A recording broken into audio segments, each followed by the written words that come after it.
buenos días. Good morning and welcome. My name is Miguel Gonzalez. I'm the director of this training center, and on behalf of which I would like to welcome you to Colombia, to Cartagena, and of course to this training center in this digital alliance partnerships, first high-level dialogue of the digital partnership between the European Union, LATAM, and the Caribbean. This is something that has been organized, and that's why I would like to thank all the teams that have been working here. And also co-facilitated by the Digital Hub for D4DOK during 3 days. Government representatives of both regions of the private sector, of the civil society, and the academic work are going to talk about data governance, electric governance, cyber security, connectivity, or in AI, with the purpose of jointly identifying common goals and to agree on common share to be able to promote a responsible and inclusive digital transformation. The idea is to create an agenda prior to the EU-LAC Summit that will be held, as you will know, in 2025. And for the Spanish Cooperation Agency, it's an honor to be part of this as a show of engagement to contribute to the sustainable development of Latin America and the Caribbean. And we would like to keep on applying digitalizations and the new technologies in a cross-sectional manner in all our projects as a way to increase its impact and to be able to get to the highest number of beneficiaries. Okay, electric management, it's a priority, but it's also absolute in the strengthening of the institutions of this region. So as a way to improve efficiency, and to increase transparency and accountability. And okay, Spain, it's a European country, and it's also an Iberian country, and okay, we can see that all this area, this cooperation center, as ideal area to be able to establish political dialogues regarding sustainable topics for sustainable development, as the digital agenda it may is. For this 3 days, you're going to have all the support of this training team, and that goes this so that on Wednesday when we say goodbye, we can be satisfied of the work that it's performed and the advancements achieved. Le voy a pasar la palabra a Saúl Catán, consejero para la transformación digital de Colombia. Gracias, Saúl. Okay. Okay. Good morning, everybody, and the director for Latin America and the Caribbean. Okay. And okay, in the general director for the commission, for the European Commission. Okay,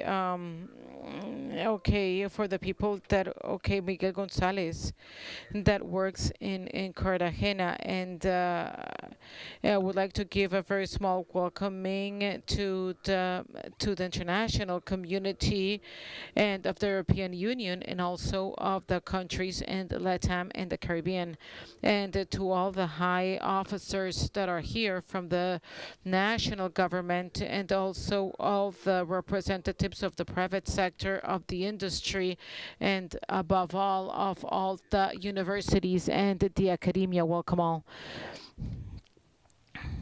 And not a couple of months ago, 9 months ago, Felix was telling me that we're going to get together in Bogota with some of you. We were not that many, but we got together with a couple to be able to establish the partnership between, to have the digital partnership, and in this sense, and that's why we had the VP Vestager was here in Colombia for this launch, and we had a couple of people from the European Union, and we were able to bring to the table many Latin American representatives to be able to do this launch.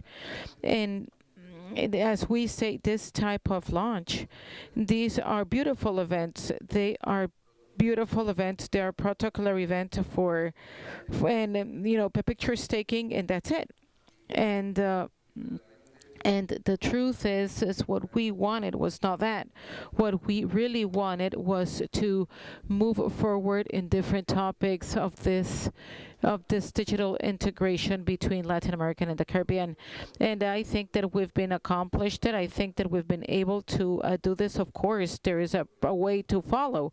But in Brussels, we were able to sign some agreements, and we were also have been able all here together to be able to discuss specific topics. Nowadays, today, Colombia and integrates the submarine cable, the Vela cable, that goes between the European Union and LATAM, and now it's going to be here in Colombia after many years, and we were able that this that it's part of the puzzle for integration and also the connectivity of the country.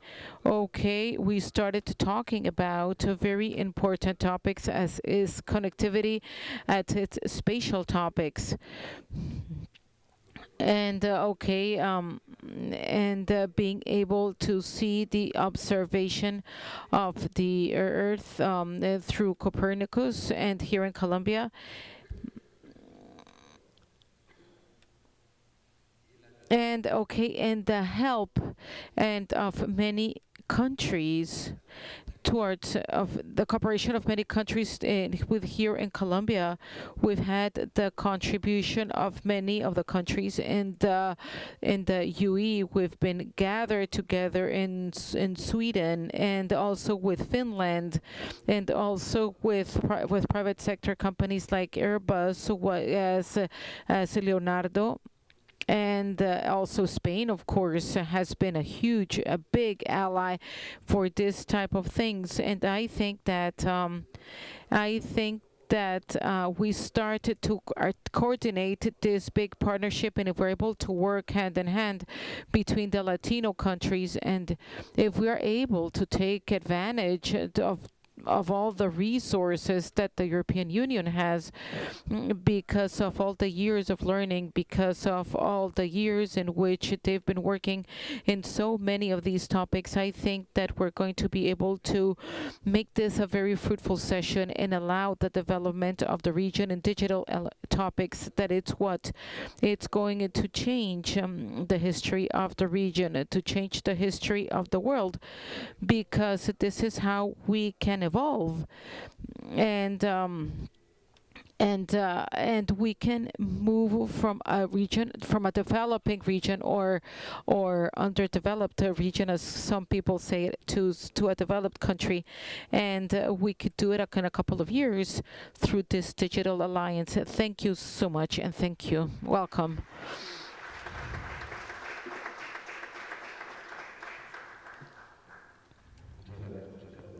Okay, thank you so much. Now I'm going to give the word to Felix Fernandez, who is the director for LATAM, and there's going to in all the relationships of the general director of international associations, DGI Impact of the European Union. My father would say that at the beginning of the relevance of a person, it's measured by the length of its title, and therefore, the presidential advisor, we have the director of the center, and now it's me that have 4 paragraphs, and therefore the relevance over here. And I wanted to start thanking Colombia, and also Saul and Ingrid. I wanted to thank you for all the constant work that you've done on insisting in Colombia and in digital, in Vela, and so many other things as well. I would like to thank Spain, and I would like to thank the Spanish Cooperation Agency for having supported us, but also for having to provide this beautiful center in the convent of Santo Domingo in Cartagena de Indias, but also all of you have the moment for thanking us. So, I want to thank you all for having been all here, all the representatives of Latin America and the Caribbean, all the representatives of the European, of the member states that are here all together, trying to understand what's a digital alliance. And the truth is that there are other countries in the European Union with whom we've worked, like Slovenia, Estonia. And I would also like to thank my team, both the delegation of the European Union as my team in Brussels, that have worked also also by dealing with me, which is the most challenging part, but also to have this wonderful venue in this wonderful space to be able to work for 3 days. Okay, of the first part, because I'm going to make a very brief introduction to what we're doing here.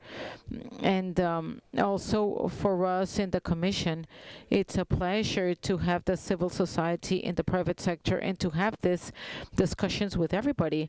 And as a matter of fact, it's not just a request by Europe, because on many occasions I've had the possibility of talking with many of you, and all of you have said, okay, the Digital Alliance, if we don't do it with the private sector and the civil society, is not going to be understood.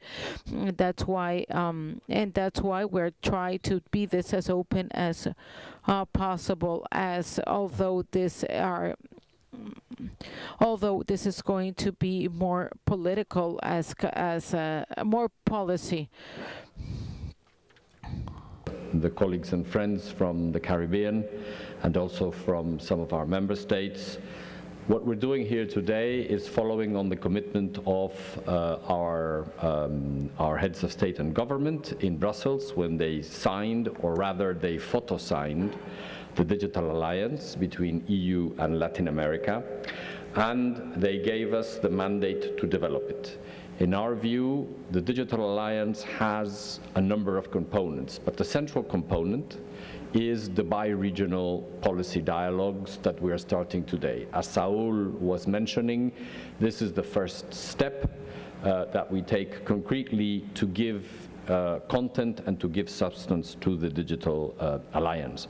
We have other issues. We're working with Panama and Chile and others on Copernicus. Saul just mentioned the Bella cable, which is the first direct link between Latin America and Europe.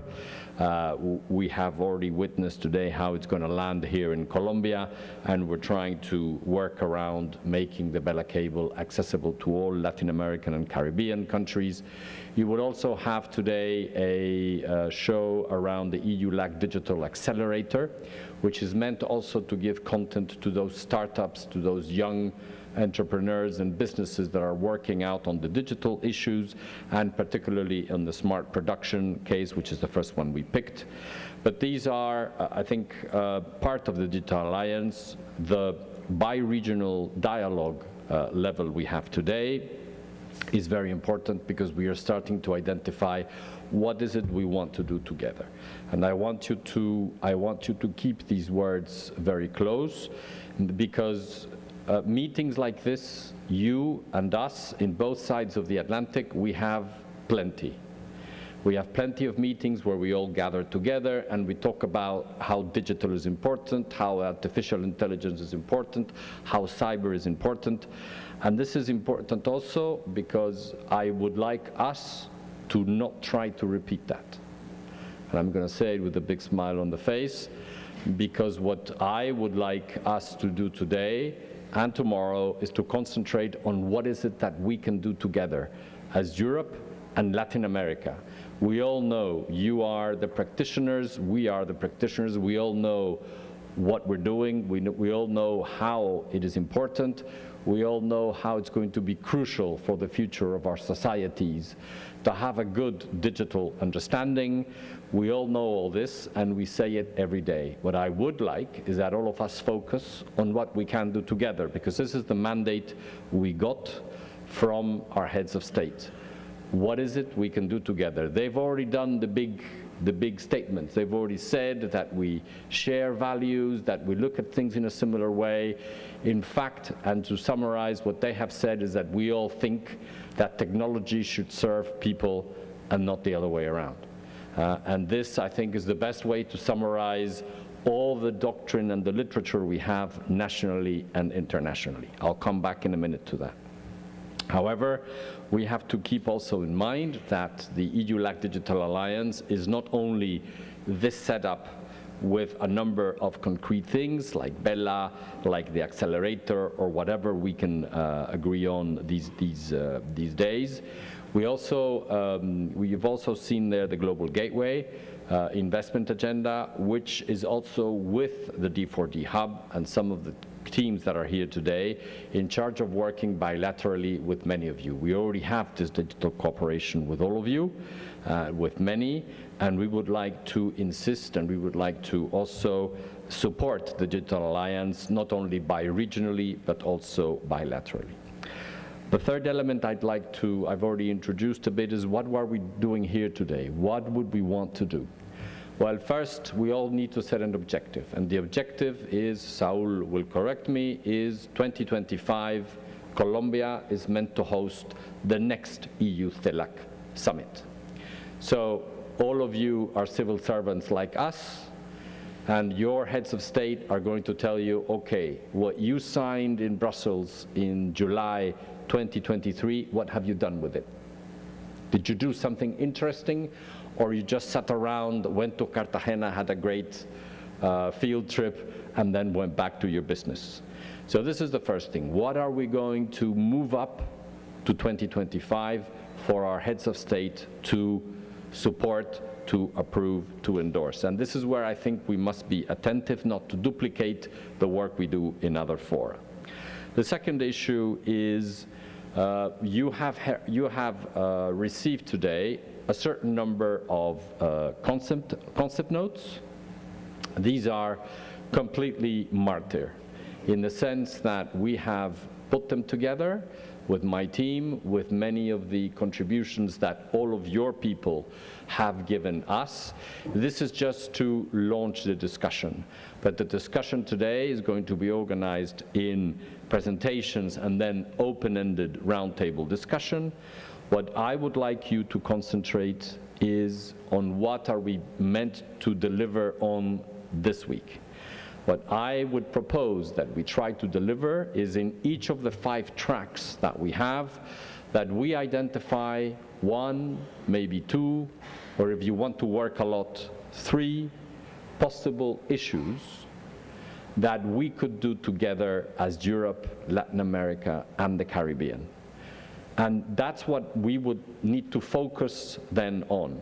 What we would do is those joint things. I can give you examples. We're not going to propose to do studies or assessments. We have thousands of those. What I would propose to all of you is that this congregation we have here today tries to find things we can do together as Europeans, Latin American, Caribbeans.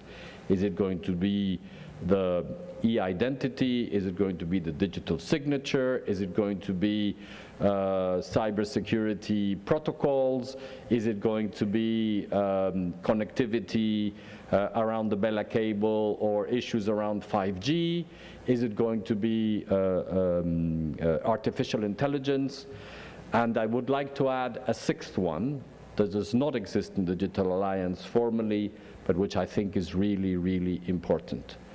If we are going to go ahead on this, Latin America and the Caribbean is going to need many, many people who are trained on all these issues. The administrations, the public sector, the private sector, and the civil society. We've just come back from witnessing the whole industrial business that goes around landing the Bella cable in Colombia. I don't know about Saul and other colleagues, Lina maybe, but I frankly didn't understand anything. So I was hoping that you would make me understand some of this. But the point is, what is it we can do together? What can we create to give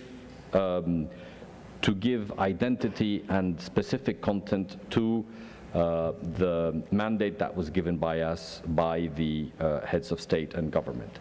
In order to do that, that would be the content. the process would be that we all today, we're not going to agree to glossy diplomatic poetry, the one you know that we say that everything was well and everything's good. What I would like to deliver by the end of the days, by Wednesday, is a set of issues, set of ideas that we think are feasible, with a set of volunteers or lead countries per element or per issue that we can then promote in the next year and a half until the Colombia Summit in 2025, and that we can work on that. So each issue in the track would have a kind of a volunteer or a lead state. We would then identify those. You can volunteer or not. It's up to you, so that we could carry and we could push those deliverables together. Finally, I wanted to introduce also the member states of the European Union. Many of them are here today, but also the D4D hub. You see it over there. It's this little logo there. It's the Digital for Development Hub. It brings together the implementing agencies, the technicians, and the necessary funding from all around Europe to work in Latin America and the Caribbean. If you choose to work with us in these bi-regional dialogues, we would of course work with you. They would work with you to facilitate that leadership role and to be able to make all the necessary studies, assessments, analysis, meetings, visits, etc., that we are going to put at all of your disposal to make this happen.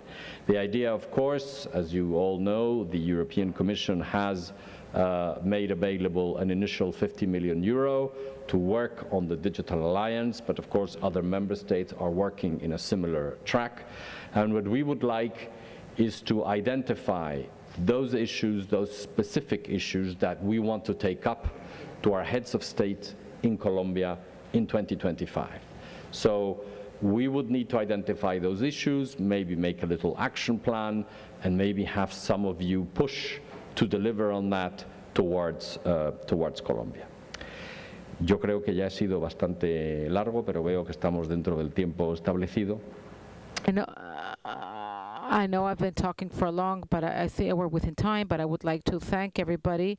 For their participation here. I would like to say, if you can place a lot of enthusiasm, that you can we can have a lot of knowledge and also a lot of pragmatism.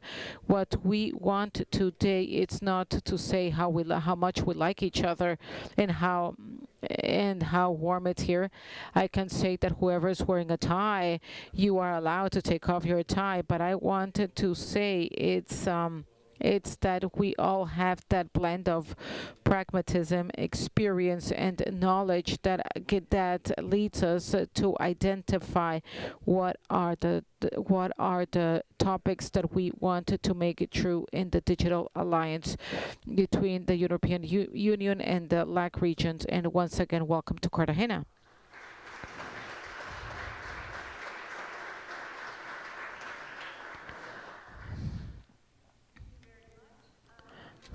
A short break. I would ask all the participants to go down to the cloister, where we will first take a group photo, and then you can enjoy a coffee break. Thank you.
And I would like to give the floor to the moderator, to Luna,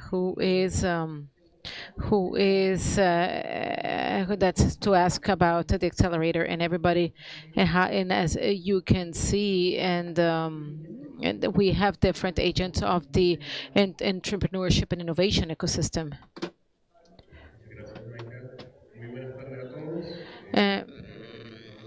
Okay, I hope you have enjoyed the pleasant climate of Cartagena. That it's rather cool. Okay, this is made by Micah AgroCities and with EU-LAC, and also the director of international, and Porencines, that's the CEO from Import Rack, and Álvaro Carrizosa, and who's the executive director of LICTIA, and also Tatiana Viesca, who works in Beat Lab. And Jorge Ramirez, and the coordinator of IPECO here in Colombia. As EU-CELAC, the digital accelerator, it's one of the axes of the digital partnership EU-LAC, and the first question is as Micah as a coordinator. And I would like to say if they can please tell us what is this accelerator about and what's the purpose, and who is responsible, and what actions are going to be able to fulfill the specific goal with whom we've creating EU-LAC Digital Accelerator. And as we've said, EU-LAC Digital Accelerator, it's an alliance that comes within the Digital Alliance, and as you can say, that they can help us to work in digital transformation between Europe, Latin America, and the Caribbean. And as we can say, it's to build this bridges, generating digital connections between organizations both sides of the Atlantic, and that's why we have a team that are part of this accelerator, upon which I would like to tell you we have a network of European accelerator, and likewise we have a network of business angel Ivan, and then we also have the Expertise France, which is the French collaboration, so also IES Business School from Navarra, and on the other side of the we have the Laboratory of Innovation of the IATB, that we have a Tatiana of IATB, and that's while Ida Big in the which is the corporate for open innovations from Telefónica Movistar, and we have TechNet in Colombia for technological development, and in the Caribbean we have the exports from Caribbean Export. Leading this initiative is Tecnalia, which is the applied research, and that the work in digital transformation, and Tecnalia Venture that that values the technology of a research center, and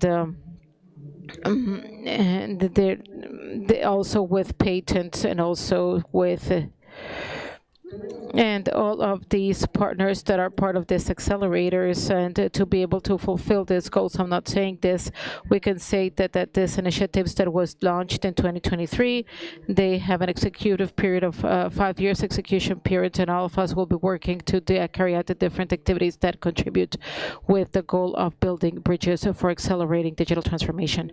And in this case, we are going to initiate, we've initiated these activities, and we're going to develop a priority area that, as we were saying in the opening of this conference, that we're going to focus on smart production and covering these not only the secondary exports but also primary sectors, as well as mining. And once we have identified these priority areas, we're going to work to identify the digital challenges in this focus, so that based on that we can do a scouting of startups that can have the digitals that satisfy all what we have. One of the actions that we have done, that it's the identifying the priority area, and also I would like to share also the accelerator and their matching platform, and that we have a consortium, a team, which is one of the great values, and And we also have a match that right now we have had more than 21 digital challenges, and in honoring that territory where we are, we can say that 6 of these challenges come from Colombian corporations, and nowadays we have one of these corporations that believed in the accelerator. And once we have finished the scoutings of the startups, and once we can say that we've established a connection between a connection and a startup, which we call as partnership, based on that, we can say that the accelerators can offer acceleration processes that are valued between 30,000 and 40,000 euros in the case of the Caribbean and their acceleration process, and that they accompany the development of business case and also in the concept, the proof of concept, and also we are prepared to have a route of a private route or public route of investment, and we help in search for funding. And also these are going to be the great activities with the accelerator, and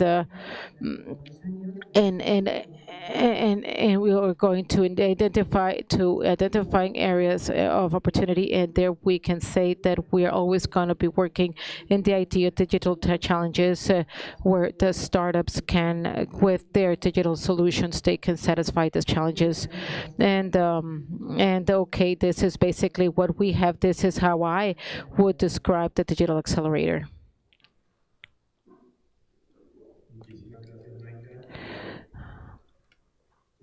And okay, then we can see we have entities that are part of the digital innovation and that in certain ways are accompanied.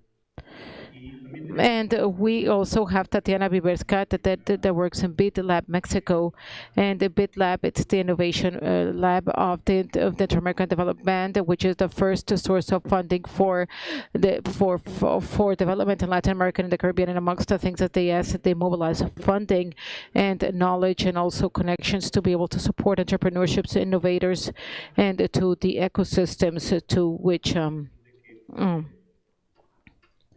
And Tatiana, what can you tell us about the entrepreneurship ecosystems in Latin America and the Caribbean? And what message would you like to share with the UA audience and also with LATAM and the Caribbean? And how do you value the connection between the innovation ecosystems and entrepreneurship in these regions? And how does this impact in the financial and economic and social development of both regions? Okay, it's a pleasure to be here. As well, you said I'm based in Mexico, I work with ITB Lab, but I'm Colombian. That's why it's always a pleasure to come back to my land and to tell you what's happening in the entrepreneurship ecosystem. And as we can say that this is part of the BID group, and we work in innovation, financing the private sectors to entrepreneurship through risk capital, through incubators and accelerators, and that many of this can be scalated by the public sector, and they generate an impact in the lives of people in LATAM and the Caribbean, and we are part of these, we can say, and we can say that this is the most eco-dynamic entrepreneurship, and we can say that since 2019 we have had 53 unicorns that have been challenging, and that have been funding the biggest challenges that we've had in the country, developing digital solutions, and also and this is not something minor. I think that this is one of the times that we've seen this in LATAM. It talks about the talent that we have here, and also about the amount of people that want to do a change and also to offer solutions such as the biggest challenges. And also likewise, when we talk about risk capital, we can see that 2022 was record. It was the second year that has had more resources for venture capital, and also with almost $8 million. So that's mean we've had 15 more funding for the startups that in the last 7 years, and that's why this is something that allows for the ecosystem to grow and to be and can be compatible with other latitudes and regions. That's why we have to be, and this allows me to tell you about of the evolution of we have countries in LATAM that have become stop hubs for the startups, and we can say countries like Chile and Mexico. In Chile and Mexico, these are places where we have government policies that have encouraged acceleration, incubation, resources. We've influenced in, and right now they attracted the Starbucks so that there's some migration, and that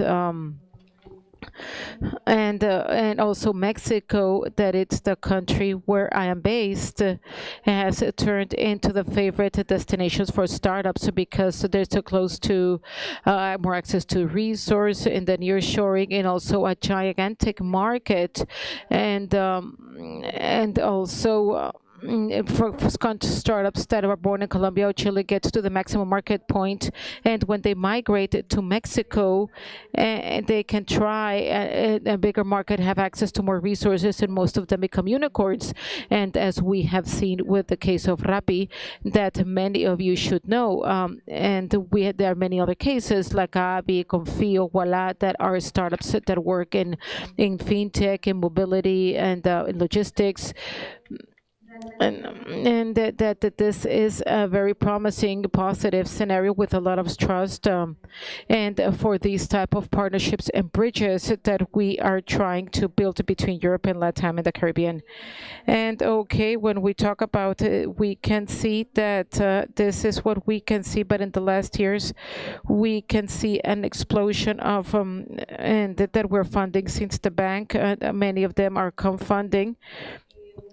And one of them is called Caribe Equity, that this is a program that it's increasing the entrepreneurship and also to the accelerators in the Caribbean, and also a program in IT for social impact. And only in Trinidad and Tobago, we have also an impact, an investment impact. We're promoting this so that the ecosystems that still need some type of work can be able to get to this type of development that are similar to the ecosystems that other countries that we're seeing in Latin America. And having said this, I would like to tell you, and so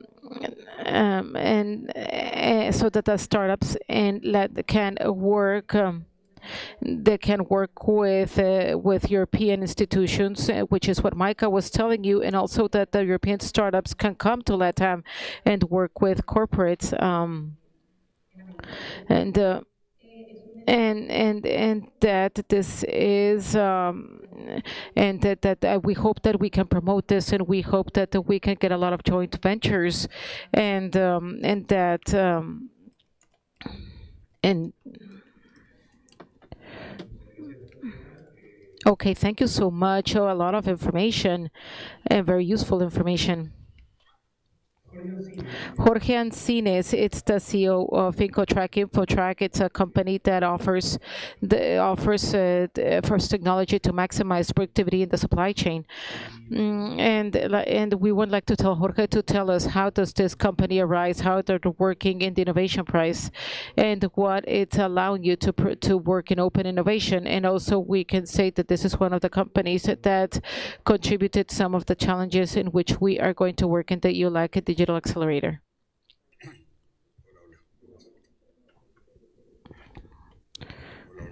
Hola, hello.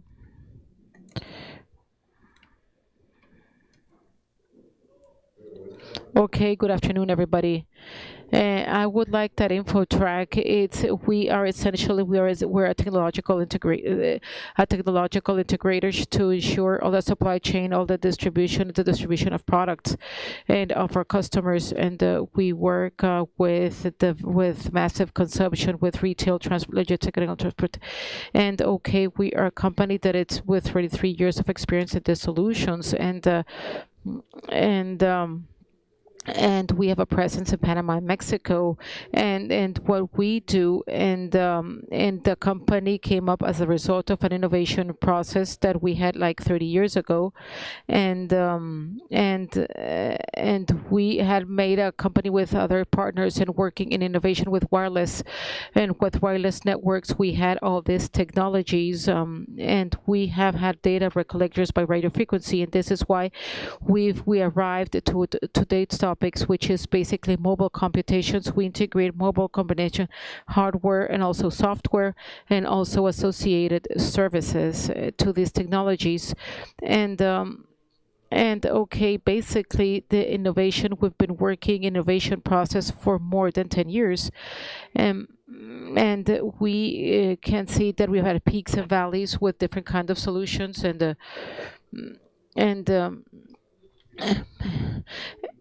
we're working with different customers, and what we do is we work in this innovation in a cross-sectional of the company. We have a small team that it's dedicated to works on covering information of our customers, of the consultants, and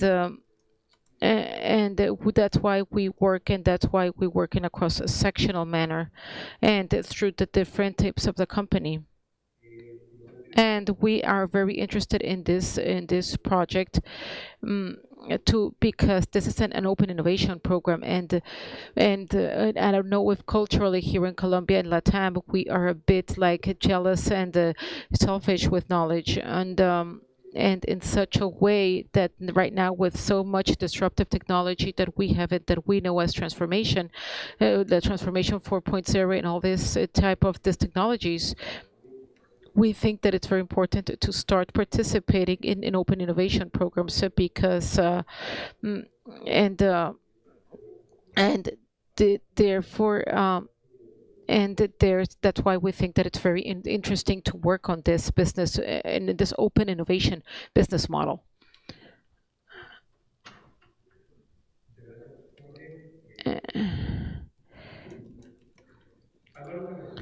And okay, that Álvaro Carrizosa, it's the executive director of Victia, that it's an accelerator, that it's and that it's a connection between Norway and Colombia, and that it's there's also been connections with other countries in Latam, how did Victia start an accelerator? What's that? And how do you feel it's going to be the growth of Victia in Latin America and the world? Okay, thank you so much for giving me the opportunity of talking with all of you. Victia, of course, it starts with Norwegian cooperation money as part of the peace process in Colombia, okay, we see that Victia, it's an accelerator, that it's technological, and we've been able to accelerate more than 400 companies, and we've also highlighted the investment ecosystem within this big framework of cooperation that we've received. And we want to highlight that what Norway, although we're only 4 years old, but Norway has seen that it's a way in which we accomplish catalytic finance, that it's to add some money and to this accelerated investment process, and the return that when they talk through this catalytic investment that they've been able to accomplish ends up being 1, 2, 3, ends up to 1, 2, 3, the outcome that they're able to have with these resources that they place. Therefore, the invitation, it's how do we make this environment more effective to receive these investments? How do we funnel them adequately in ventures that have this possibility of having a social environmental impact in the region and the world? And as Tatiana was saying, the opportunity in Latam, it's huge, and that's why we have a strong calling to be able to generate this internal ecosystem, and so that we are more efficient in the existing identification of new projects and of new ways of funding that allows our entrepreneurships to grow. And I think that the topic that I feel and why we are invited here, it's because yes, things are going to happen. This effort of Tecnalia and also of the digital accelerator, it's just that. It's to generate that possibility for communication between corporates, between European organizations and local organizations, and in such a way that it's that we can get and that can be a high impact for the reality that.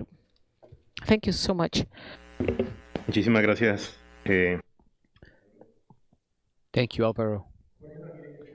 Jorge Ramirez, the founder of APayCo, a technology startup that started in 2011 that offers also solutions of payment gateways, number 3 in the national market. Jorge, tell us how you started with APayCo, what factors have been positive for the creation of this company and how it has grown, and what has made APayCo to grow to be one of the main payment platforms for financial institutions in Colombia. Thank you for the invitation. Hello, everyone. APayCo was born after the boom of e-commerce. With my partner, we had a hosting company. We just hosted web pages and sold domains, but with the success of Amazon back then, at the beginning of the 2000s, the decade of the 2000s, the majority of the clients we had wanted to be Amazon themselves. So they said, I don't want to have this static website. I want to have this online shop. And the most important thing was to have integrated payments. So we looked at the solutions there were, and the ones there were insecure, not easy, 1,000 difficulties, and then we thought we had to build our own payment gateway. That's the beginning of APayCo. From there, we started as a startup to try to make new clients and to add value to the market, and in the process, we met Wide had this acceleration process. We presented and we passed that there was investment in the training and education and in cash. So thanks to that connection we had with Wire, we had access to Telefonica. So the fact we were there, we made us gave us the opportunity for bidding. To tell our story, and we won. We started to participate together with Wida and Telefonica in building a solution for payment gateway for Movistar, and today it is the most important and the one with the best conversion in Latin America. That allows us to go from 20 employees to more than 150 today. Not because of the invoicing or sales to Movistar, but that gave us other corporate clients that saw how an European company, a big one, was working with us. So they opened the doors and let us work with them. So this is a 12-year story, but this is our journey, and it is a privilege and it's a huge advantage to have had this opportunity to have an accelerator and having gone through this process, and that has brought us to what we are today, number 3 in payment processing in Colombia. Going back to Micah. Micah knows very well the accelerator.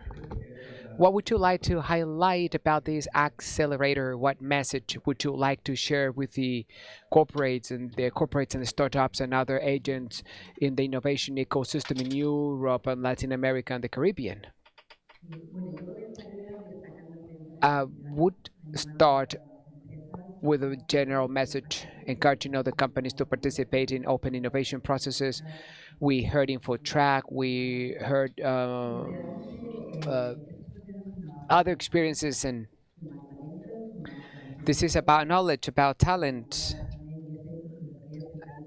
And talent and knowledge can be found anywhere in the world. When you said asked me what I can highlight, and one of the values is the geographic coverage of this accelerator, the possibility to connect Europe with Latin America and the Caribbean. And when we talk about knowledge and talent, this means that probably the results that you're going to get are better, and they can also be achieved in shorter times than doing it individually. So this would be my first message. And now, what I would highlight in the accelerator, I think one of the values it has is that we are supported by the European Commission and also the partners that are part of this accelerator. We are partners that have vast experience in the different elements that are required to support and accompany startups.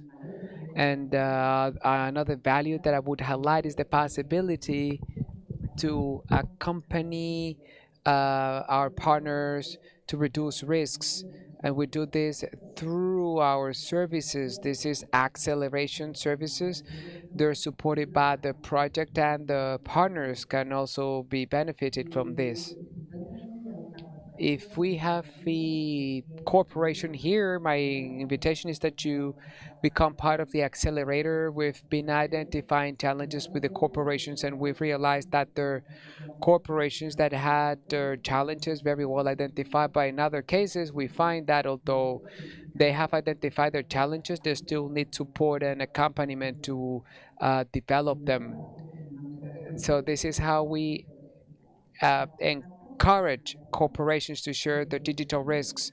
And for startups, they should come be part of this accelerator. We have the matching platform for the startups to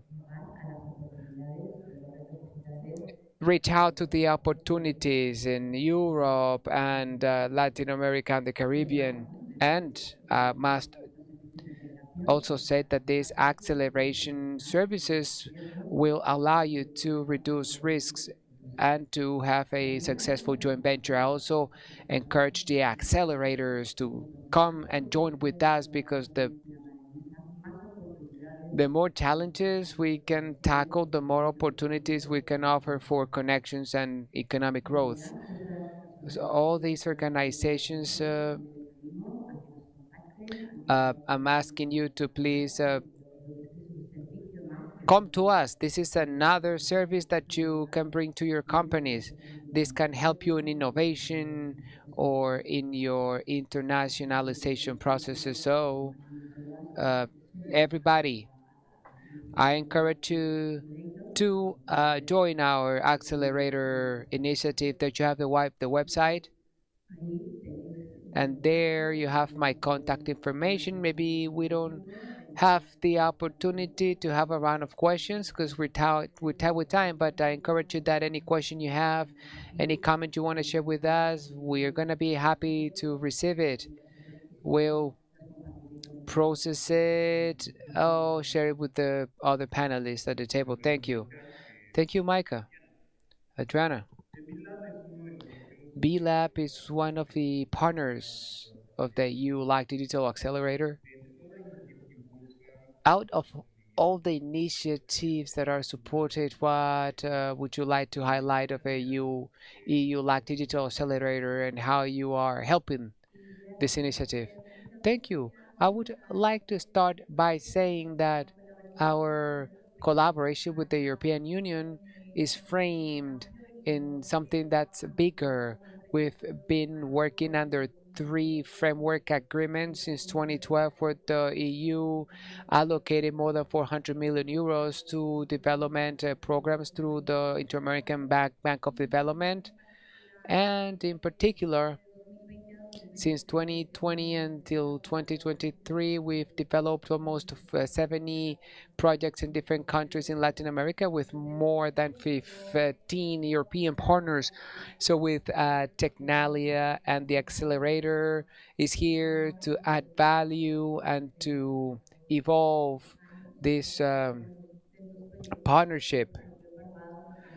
For example, in Barbados, we're doing the digitalization of a hospital to improve customer service. We are also working in El Salvador in a worker tech program, which is for independent workers of a gig economy, so that their work conditions improve. And this program comes to add value to the different initiatives that we've been developing.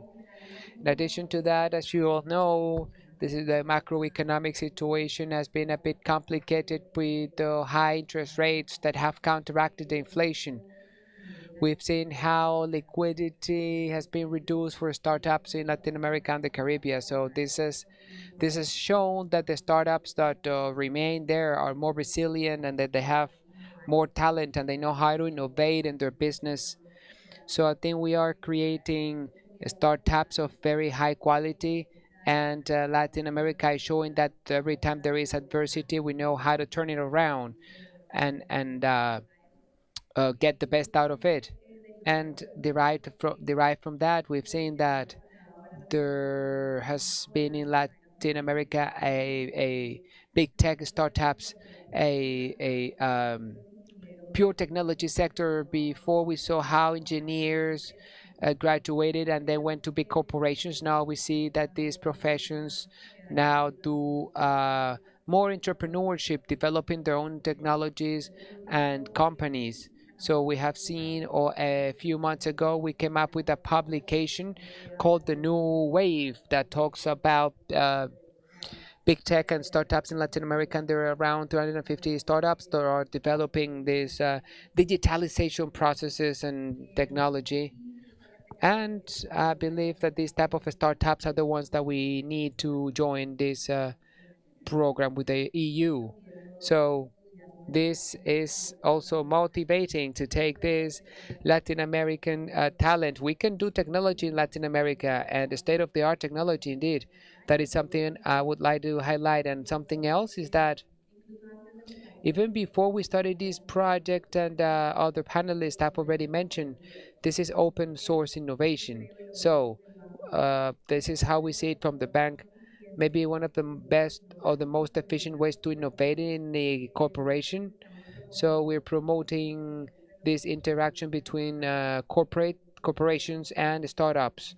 We have a program that work with the cooperative venture capital. This is the innovation branches of corporations that assign specific funds for startups and improve their processes. We have this with WIDA. You mentioned that a moment ago.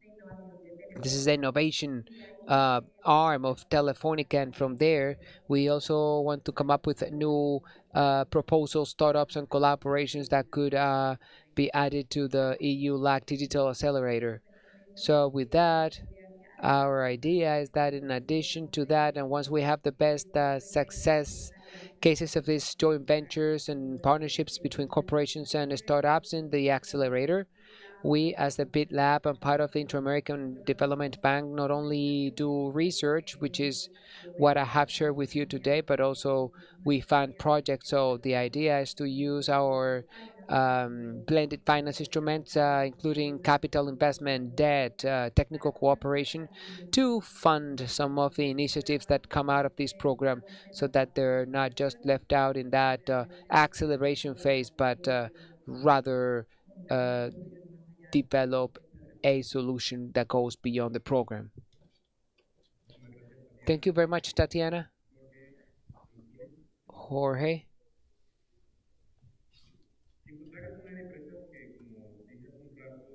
InfoTrack is one of the companies that shared one of the digital challenges with the accelerator. What about that challenge? Share with us. Why did you select this accelerator to start this open innovation process? Yes, as we said before, we are a technology integrator to optimize the supply chain. So among the solutions we offer, we've developed a full suite to automate the different components of the supply chain. So we have a solution to optimize transportation routes and distribution routes. We also have one to do traceability of assets and coolers for shops, and we have another mechanism of warehousing. So paradoxically, the systems of WMS, the way that it collects the data, continues to be a bit archaic, technologically speaking. uses the barcode technology. Every product has it at a retail, but the barcode is a technology that is 50 years old. And incredibly, today, many of the warehouses and systems in the retail continue to use barcodes. So what we have proposed, the accelerator, is to incorporate a technology called image segmentation that uses AI and video analytics to collect the information based on video analytics of the products that are in a shop or a store or a warehouse or retail. So we have to integrate this type of technology to our warehouse management system, and then this is why we have found this very interesting to propose this challenge to all the ecosystem of this accelerator. Why have we chosen the EU-LAC accelerator?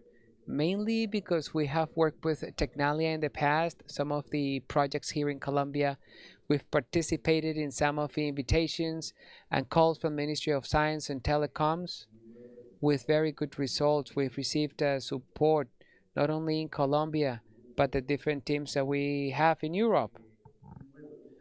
And also because we feel that the European ecosystems, in our opinion, our innovation systems are very well structured and developed. Maybe geographically, we're closer to the US from the technology point of view, but from the innovation perspective, we've liked the innovation systems that Europe has. This is why we decided to work with EU-LAC and Tecnalia. Thank you very much, Jorge. Well, as we said a moment ago, our accelerator connects Europe with Colombia and Latin America, and we are presenting here a digital accelerator that connects corporations and startups and SMEs in Europe and Latin America and the Caribbean to transform the digital world. You think that this is an opportunity for BICDIA and the digital accelerator of EU-LAC to establish a link to bring a biggest impact? The easy answer is yes, and we are already a partner on that. Let's imagine that in the 70s, the population of the world, well, the Latin American population, rural and urban, was kind of the same.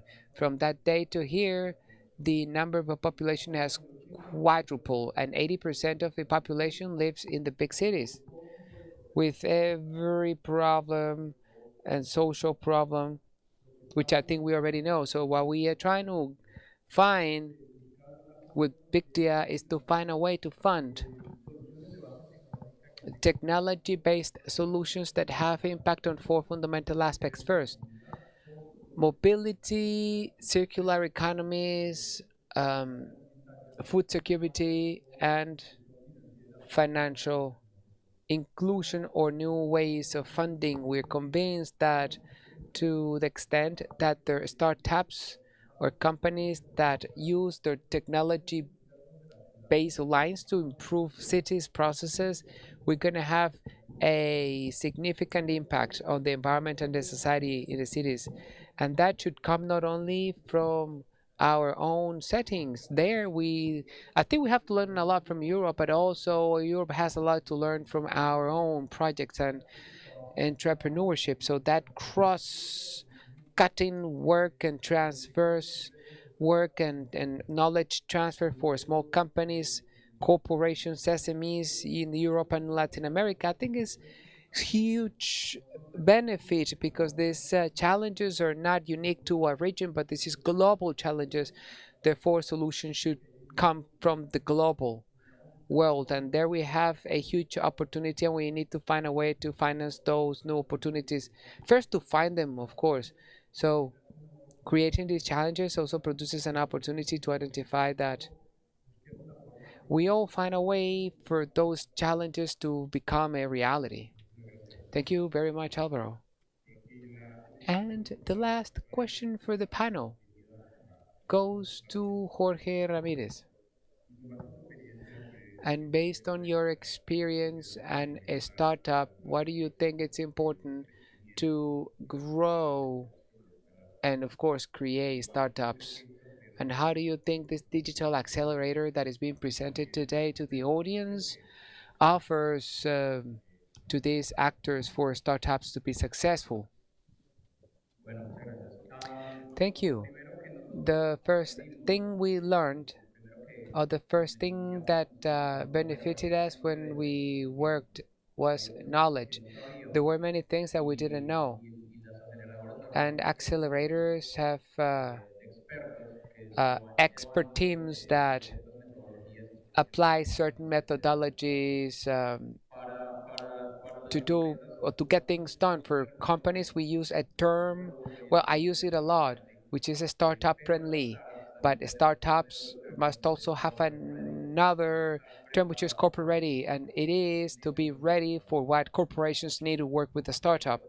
So the corporation gives in certain fronts, but also startups should raise their bar so that they can connect. So that first level of knowledge in an accelerator, that's fundamental. Then we have all the networking issue to connect with not only with experts but also with other teams and knowledge teams, or with managers or vice presidents and directors and managers. Accelerators have a, I don't know, superpower, which is to connect the dots. So what we did in the past is, when I tell you a story, I want to speak with someone in PayPal, and we had to wait 15, 20 days, and we had a contact with PayPal. So those connections that the accelerator has are very valuable. And the last point that I would like to comment is a non-economic leverage. We hadn't said this before, but I think it's relevant to say it. And this is what I was saying before, that economic leverage is that we must try to connect with big projects, and that puts you in the map under the radar for all the corporations to believe in your work. So I think this is the best capital, the best investment, and it is cash flow. This is to make connections to produce cash flow, and not only to just get in debt. So in these processes, we want to put the startups in real settings to sell and receive cash flow and have economic growth. Okay, thank you very much, Jorge. I think we have a few minutes. Well, there are two people in the panel that have to leave in short because they have to travel. And then we open the floor for a few questions from the audience. So please raise your hand and let us know what your question is. Mexico.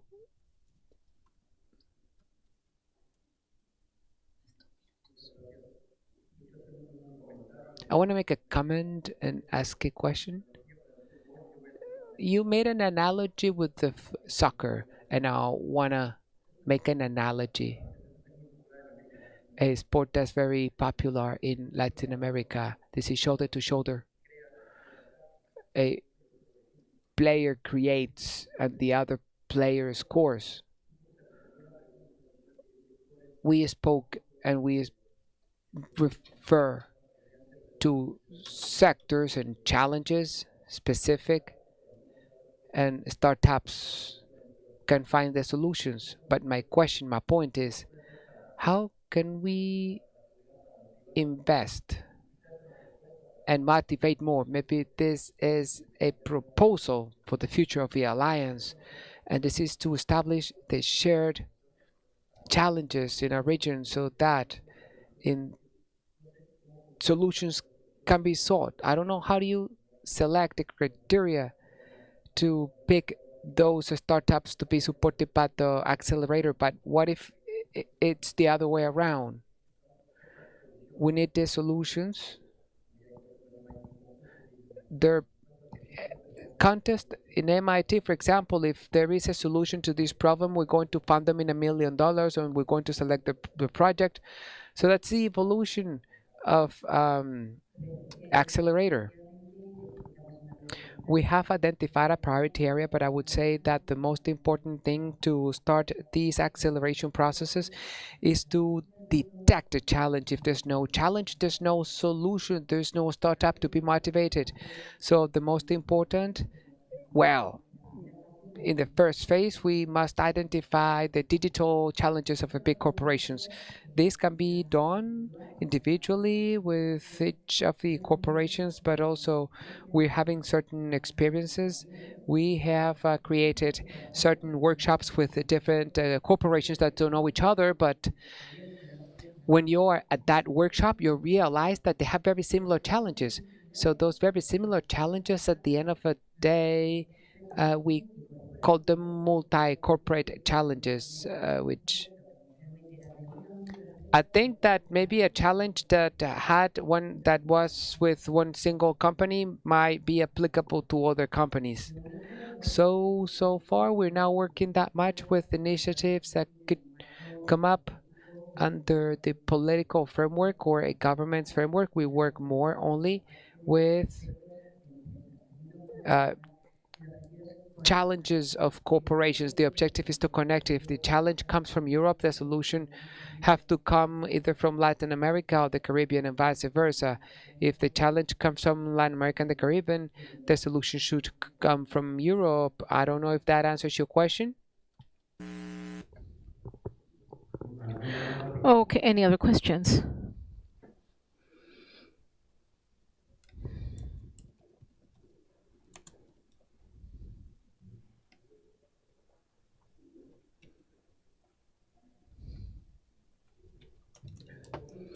Okay, for example, we invest in a company and that through the data measurement improves the efficiency of tires and improves them 15%. You can see, do you know the amount of waste of tires there is, and only through the improvement in measurement and also measurements we are able to obtain an efficiency. Another company that we've observed and that we also investing it's that 1/3 part of the food that it's produced by the big corporations, it's included because of the loss of term, and sometimes it's easier to destroy that food than to deliver it because their logistic costs are significant. The idea of managing information adequately, and it allows us to have a foundation that, for example, 3 blocks away to where the food to expire is about to be, like 3 yogurts that no one can pay 3 yogurts to pick them up, and people go and pick up the three yogurts, and through blockchain we can issue a donation by the corporation and for 3 yogurts, and this is something that disrupts the capacity of delivering food in good conditions before the due date, and it also allows for a circular efficiency of everything that it's the management. That there are huge opportunities regarding the social environmental channels, and that it's there, and solutions are all over the place. We need to find funding methods, and we need to bet on that, because I think that what we have, it's a huge opportunity ahead of us, and I think that the future requests to be able to answer this, and it's a topic that we do, and I think that this is something that we can do so that the speed of change is obtained in the way that we want. And as we can say in BitLab, we've directly funded LATAM and the Caribbean entrepreneurship that generate a social environmental impact that use technology or innovation, not necessarily technology but innovation, and that's the type of what you are saying, and that we can see that's the entrepreneurship that we are mentioning. And the idea is that the digital accelerator, it's not going to grant money directly to startups, but the acceleration services are equivalent, and that if we're able to have cases and and I can say that that there were cases of construction companies, for example, that they create a lot of pollutions, and one of the challenges is to reduce the generation of greenhouse effects. If we are able to have a match between a startup that provides recycled materials that reduces the emission, and they're going to generate some innovations that maybe the corporate officer is not able to develop internally. Maybe we as BitLab could be able to go in and fund this. And I don't know if this is the kind of award as MIT does or in universities. And as we can see, and we have there are some. Okay, Colombia and Dominican Republic.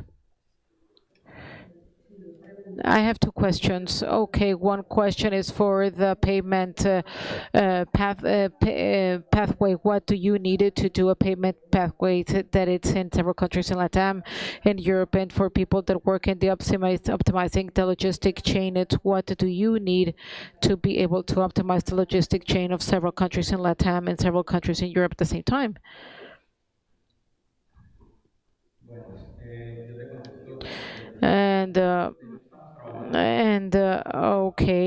We are working to operate in Peru, Ecuador, and Mexico, and I think that we are going to be initiating these operations in the first Q of the next year. Okay, the payment ecosystem, it's very complex, but it's highly defined,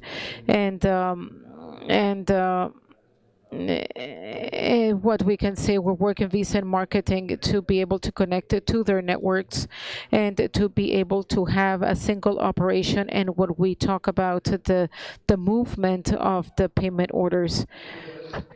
And we can say that something that shouldn't happen in Europe and Latam. In Latam, it's very common to pay in cash. It's still for online transactions, and this is a reality from Mexico downwards, and this is very exclusive for our continent.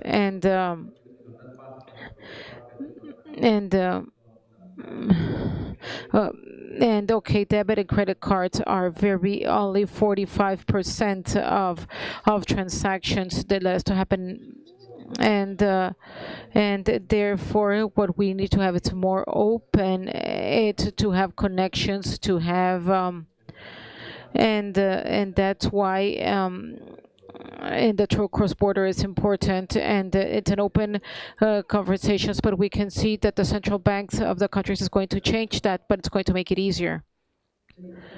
And okay,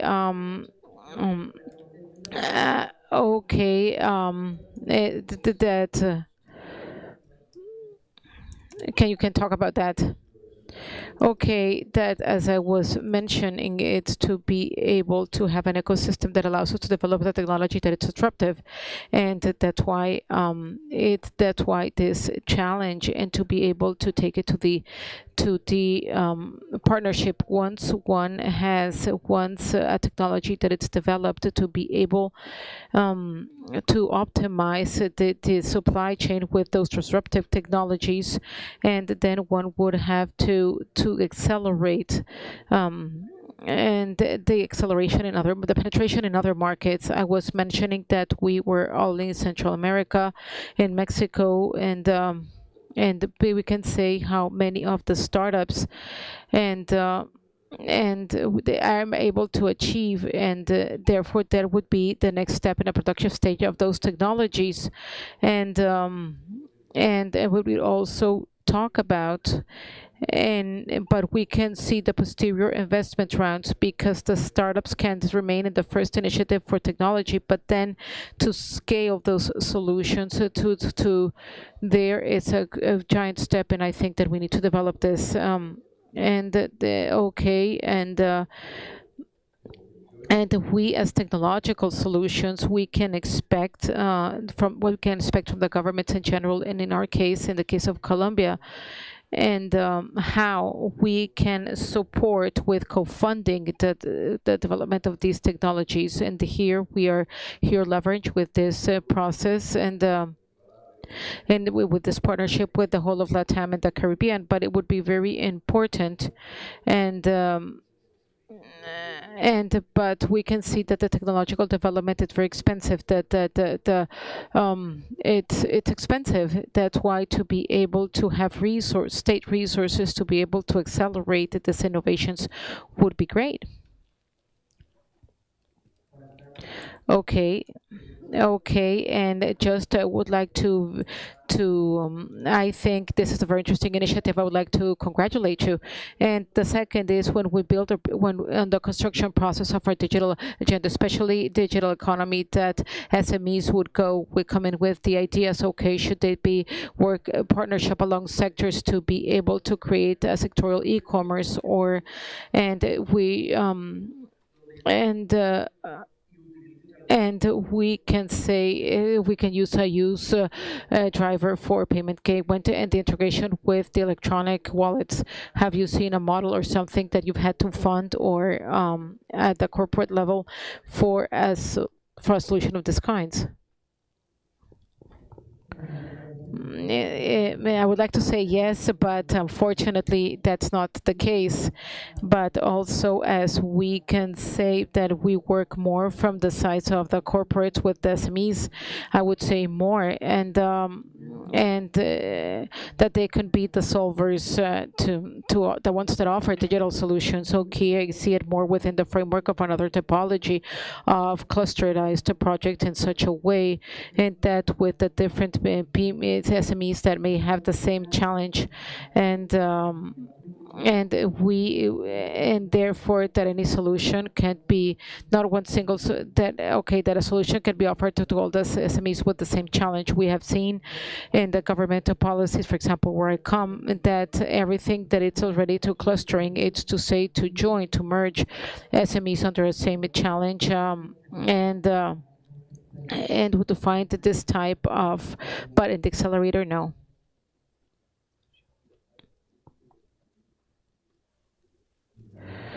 Okay, go ahead. Interested in this accelerator. I've already signed up, I think, a couple of months ago, and I'm, for the sake of not gatekeeping, just like someone else said, I would love to invite you to our podcast and highlight this in much more detail. And my other question is, when is the next cohort to apply for the open call for acceleration? Just looking at the website. Bien, nosotros hemos iniciado, por decirlo de alguna manera, We have initiated the call for challenges. It started in June, and since then we are identifying these challenges. We're identifying these challenges, and right now we are in the scouting, the scouting startup phase. That's where we are now. That doesn't mean that when we call the identifications of, we continue identifying challenges in the call for partnership, which is what I understand you're asking. Once a corporate and the startup get together, it's going to be next year in January, and then we're gonna call the starting the call for partnerships, and this is going to be in June. We can say that we can see that every 6 months the call for partnerships that then to which the acceleration services can be offered. I'm going to happen during 6 months, if to say every 6 months. But what I can tell you is that what we proposed, what we initially thought that we were able to have this cutoff center based on that, we would offer the acceleration services. What we are proposing is that as we have these partnerships, and we are going to offer these acceleration processes. Following up, I really would like to localize this initiative, because that's what it's really about, especially where I'm from, the Dutch and English-speaking Caribbean. I would love to find ways to localize these initiatives. Thank you. What country are you from? What country are you from? Just so but I have colleagues in Aruba, I have friends in Barbados, etc. So yeah. Okay, in this sense, this initiative, it's already in the region, in the Caribbean region, and who are with us. And you have my contact data, and and we can talk.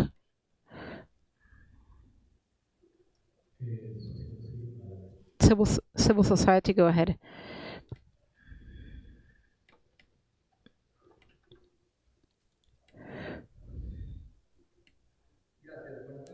Okay, good afternoon. I'm from the civil society, and we celebrate the innovation and above all the support to the companies that are starting. And okay, and we have digital transformation, the green transition, and also to fight against inequality. And we can say that the promotion of these new initiatives include and the coherence and between the what was supported, the cooperatives with which they are, and all this three and of the global gateway. It's to say the ecological transition and fighting against inequality. Thank you. Okay, okay, we're going to talk. It's the accelerator. Therefore, I want to say when we're going to offer accelerations, and that there's a call for partnerships, and if some of the criteria, so that all the partners are going to resolve this acceleration. Some of the criteria is that we are able to check out, and in terms of gender, and we can say that the partnerships need to have certain impact so that they can receive this acceleration services. Yes, we're taking this into consideration. And I would also like to talk everybody, all the interest that you've shown for the accelerator, and I won't say and the idea, and so that you can have just so that you can enjoy your day. Thank you so much. Thank you. You can go because you have a plane to take.